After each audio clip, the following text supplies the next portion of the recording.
నమస్కారం. మనం నిత్య జీవితంలో కొన్ని మాటలు వాడుతుంటాము, కొన్ని పద్ధతులు అనుసరిస్తుంటాము. వాటి మూలాలు ఏమిటి, ఎక్కడి నుంచి వచ్చాయి అనేది మాత్రం తెలుసుకోం.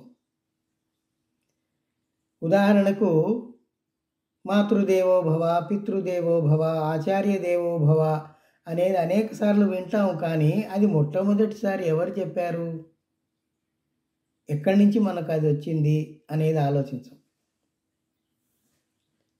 అలాగే మన స్కూళ్ళు, కళాశాలలు, విశ్వవిద్యాలయాలన్నీ జూలై నుంచే ఎందుకు ప్రారంభమవుతున్నాయి?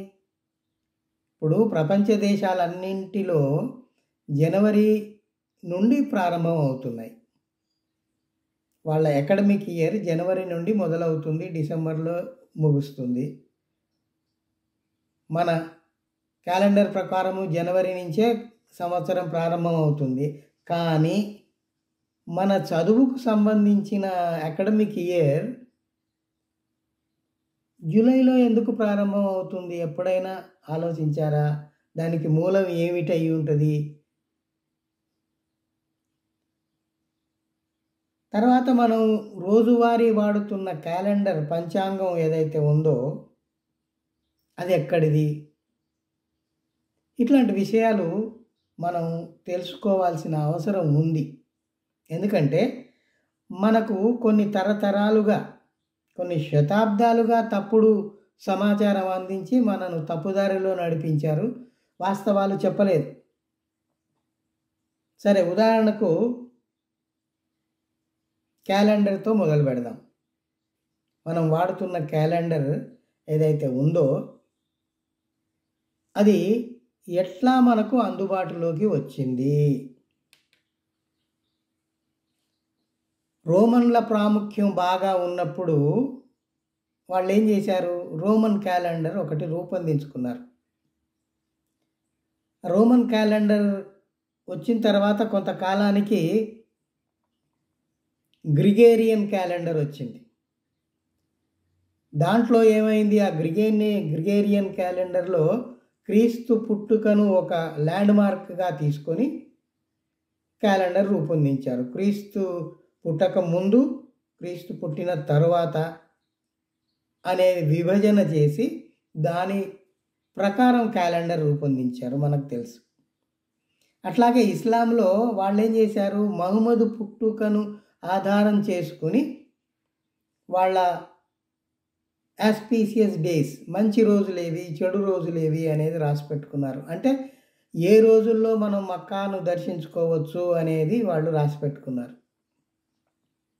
ఇప్పుడు మనం వాడుతున్నది నిజానికి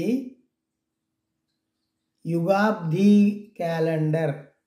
యుగాబ్ది క్యాలెండర్ అనేది బౌద్ధుల క్యాలెండర్. అది బుద్ధుడి కాలంలోనే యుగాబ్ది క్యాలెండర్ అనేది ఒకటి రూపొందింది. తర్వాత ఏమైంది? కనిష్కుడి కాలంలో, కనిష్కుడు బౌద్ధరాజు, ఆయన కాలంలో శక సంవత్సరం అనేది ప్రారంభమైంది. ఈ శక అనేది ఎందుకు వచ్చింది? శాక్య గణం ఎవరిది? బుద్ధుడిది. శాక్య గణంలో నుంచి శక సంవత్సరం వచ్చింది. మీరు చూడండి, క్యాలెండర్లలో శక సంవత్సరం అని ఉంటుంది. కొన్ని చోట్ల క్యాలెండర్లలో, పంచాంగాలలో విక్రమ సంవత్సరం అని ఉంటుంది. కొంతమంది ఏం చేశారు? కొంతమంది బౌద్ధుల్లోనే మళ్ళీ కొన్ని విభజనలు జరిగి కొంతమంది ఆ విక్రమ నామ సంవత్సరాన్ని మాల్వా సంవత్సరం అని కూడా అనుకున్నారు. సరే, ఆ విభజనలు అట్లుంటే అసలు బేసికల్గా మనం వాడుతున్నది బౌద్ధ క్యాలెండర్. వైదిక మతస్థులకు క్యాలెండర్ ఏదీ లేదు.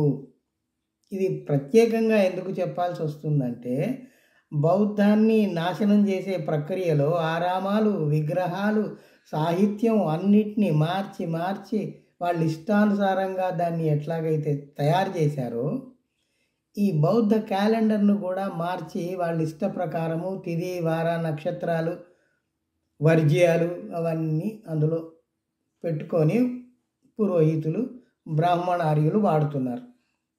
ఇంకేం చెప్తారంటే ఆ నాసా ఏదైతే ఉందో అది కొన్ని కోట్లు ఖర్చు పెట్టి చంద్రుడి కదలికలు, సూర్యుడి కదలికలు అధ్యయనం చేస్తుంది కదా, మాకు అవన్నీ ఏం అక్కర్లేదు, కొద్దిపాటి దక్షిణ తీసుకొని మేము వాటన్నిటి సంగతి మేము ఇక్కడే చెప్తున్నాము అని ఇంకా ప్రకటించుకుంటారు పైగా.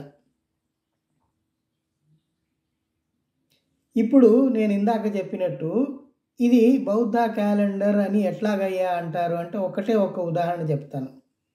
మన తెలుగు క్యాలెండర్లో మొట్టమొదటి నెల ఏది?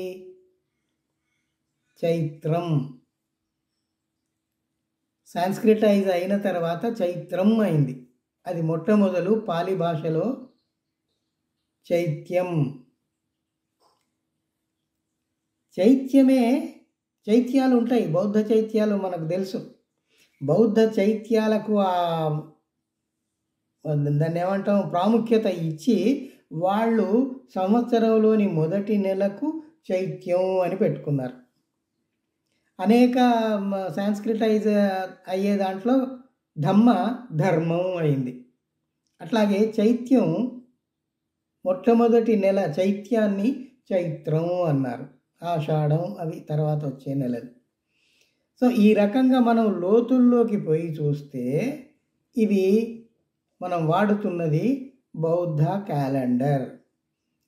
మన బాధ ఏమిటి అంటే అవును అది బౌద్ధది, ఈ దేశంది, బుద్ధుడు ఇక్కడ పుట్టి పెరిగాడు, ఆ క్యాలెండర్ను మనం వాడుకుంటున్నాము అని ఓపెన్గా చెప్పవచ్చు కదా, చెప్పరు. బుద్ధుడి ప్రసక్తి దేరు, బుద్ధుడినేమో అవతారాలలో కలుపుకుంటారు, బుద్ధుడిని అవమానపరుస్తూ భూతు కథలన్నీ రాసి విష్ణుడికి కృష్ణుడికి శివుడికి అంటగట్టి బుద్ధుడిని అవమానిస్తారు. బుద్ధుడిని అవమానించటం, అన్నీ మార్చుకోవటం ఎలాగైతే చేస్తున్నారో ఈ క్యాలెండర్ కూడా అలాగే మార్చుకున్నారు అని నేను చెప్పదలుచుకున్నాను. ఇంకొక ముఖ్యమైన అంశం ఏమిటంటే ఈరోజు మనకు ఇంటర్నేషనల్ లాంగ్వేజ్ ఏది? ఇంగ్లీష్. ఈ ఇంగ్లీషు మీకు వస్తే మీరు అమెరికా, జర్మనీ, ఫ్రాన్స్ ఎక్కడ ప్రపంచ దేశాలలో ఎక్కడికి పోయినా కూడా మీరు వాళ్ళతో సంభాషించగలరు. You can interact with them. ఇలాంటి పరిస్థితి అశోక చక్రవర్తి కాలంలో అంటే సాధారణ శకానికి ముందు 3వ శతాబ్దంలో పాలీ భాష, ప్రాకృతము ఇవి విస్తారంగా ఉండేది. ఎట్లా ఉండేది? ఎందుకంటే అశోకుడి రాజ్యం అరబ్ దగ్గర నుంచి పాకిస్తాన్ నుంచి బంగ్లాదేశ్, ఈ దేశాలు, ఆసియా దేశాలు అన్నీ కలుపుకొని పెద్ద సువిశాలమైన సామ్రాజ్యం ఉండేది. అందువల్ల ఈ రాజ్యానికి అంతటికీ ఆయన అప్పటి ప్రజల భాష ఏది? పాలీ భాష. ఎందుకు? ప్రజల భాష పాలీ భాష కాబట్టి బుద్ధుడు కూడా తన బోధనలన్నిటినీ పాలీ భాషలోనే ప్రజలకు బోధించాడు. అందువల్ల ఆ కాలంలో అంతర్జాతీయ భాష ఏది? పాలీ భాష. పాలీ ఆనాటి అంతర్జాతీయ భాష. మీకు ఇటీవల జరిగిన లేటెస్ట్ రీసెర్చ్ ఒకటి చెప్తాను. ఒక ఫ్రెంచ్ స్కాలర్, పరిశోధకుడు భాషాశాస్త్రం మీద పరిశోధన చేసి ఏం చెప్పాడంటే ఫ్రెంచ్ భాషలో ఒక 25కు పైగా పాలీ భాషా పదాలు ఉన్నాయి అన్నాడు. ఫ్రెంచ్ భాషలోకి ఈ పాలీ భాషా పదాలు ఎట్లా పోయాయండి అంటే ఒకప్పుడు ఉధృతంగా పాలీ భాష ఈ మొత్తం యూరోప్లో, అరబ్లో, ఇటు చైనా బార్డర్లో ఇవంతటా మొత్తము పాలీ భాష అంతర్జాతీయ భాషగా కొనసాగింది.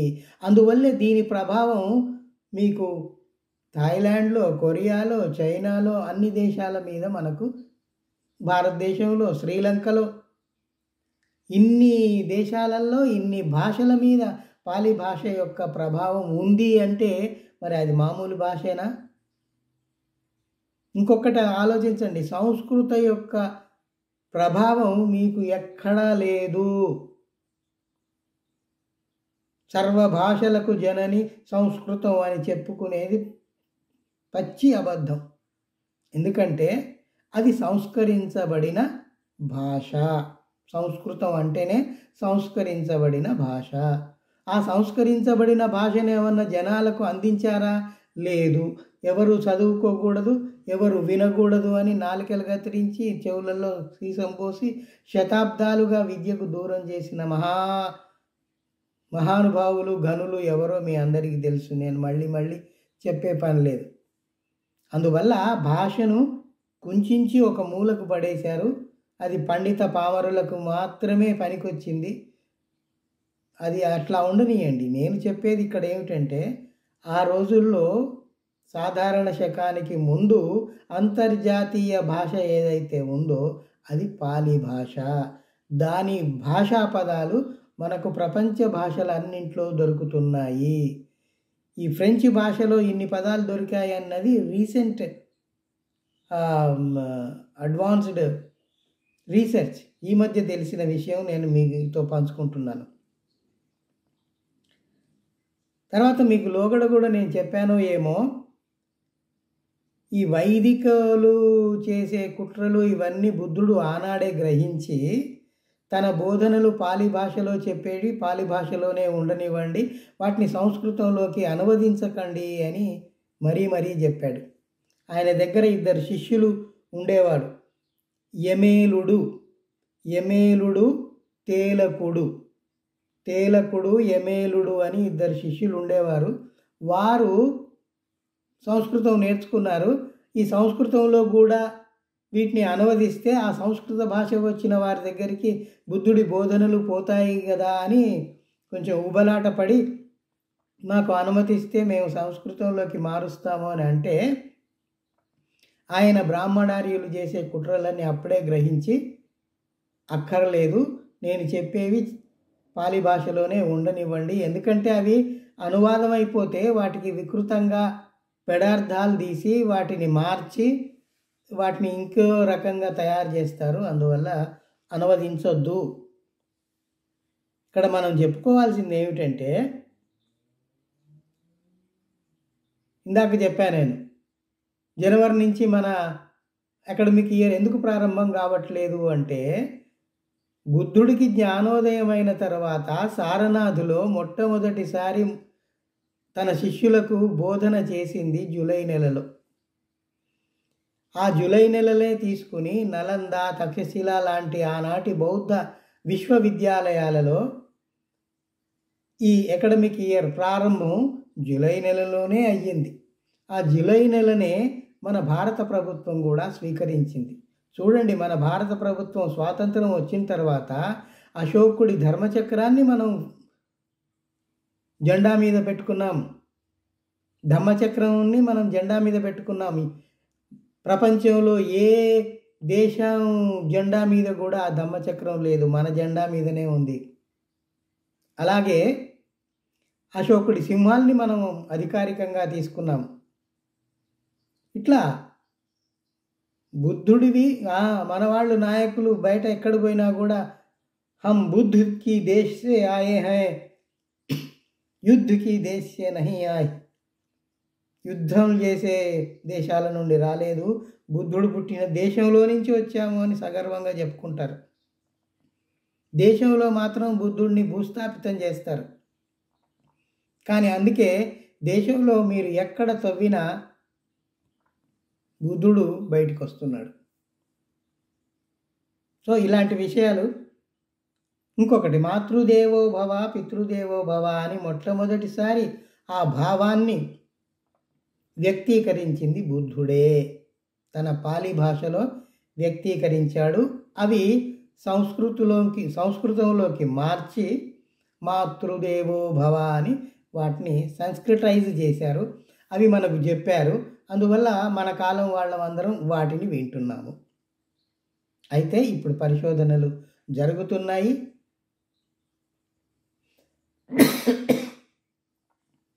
పాలి భాషకు సంబంధించిన స్కాలర్స్ అందరూ పూనుకున్నారు, వాటిని అన్నిటిని బయటికి తీస్తున్నారు, మనకు కొత్త కొత్త విషయాలు అందించే పనిలో ఉన్నారు. సో కొద్ది కాలంలోనే ఈ సమాజ స్వరూపం మారుతుందని నేనైతే ఆశిస్తున్నాను.